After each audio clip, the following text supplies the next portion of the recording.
Hello and welcome to another educational tutorial provided by Intelligent Travel. We're focusing on travel health, safety, security and risk management. In this session we're going to be discussing victimisation. The reality is that if you conduct yourself in such a manner, or you present yourself, or you stand out and act like a victim, then you're most likely to be noticed by the predator. And what this means is, again, this is not just human-based threat elements, but it certainly relates to that.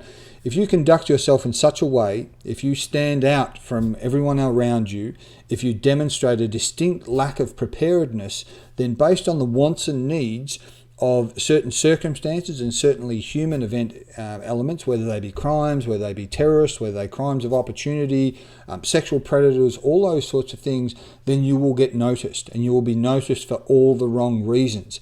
This is a reason why in nature, predatory animals don't pursue the strongest, fastest, comparable piece of prey or competitor. They seek out and separate from the herd. And humans can do exactly the same thing. And in particular, travellers. Travellers, whilst they may appear the same to all other travellers, they certainly stand out from locals, or they certainly stand out from those that are most familiar and comfortable with a particular environment. It could be a case of constantly moving your head around. It could be pulling out a big road map to try and identify where you are.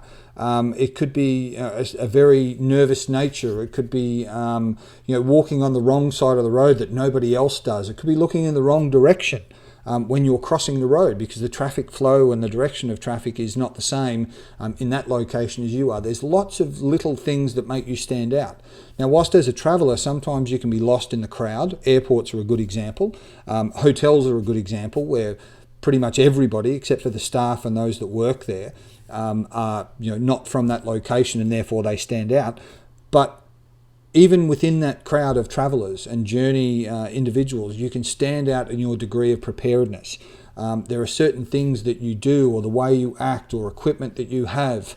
People that wear money belts and fanny packs, bum packs that clip around them, all those sorts of things, or those that have a large accompaniment of cameras and all those sorts of things, or even speaking in a foreign language, all of those sorts of things can help telegraph and set up circumstances that you then become the object of attention to a predator, and then the predator themselves, whether they be criminals, terrorists, all those sorts of things, will then determine on the scale the success factors associated of then causing you misadventure or ill treatment, or stealing your equipment or your stuff. All of those things are elements in which they will be considering, and you need to factor in as well. So once again, thanks very much for joining us. In this session we've covered victimisation, talking about travel health, safety, security and risk management. For more educational tutorials on this subject, please visit our website at www.intelligenttravel.com.au. Thank you and goodbye.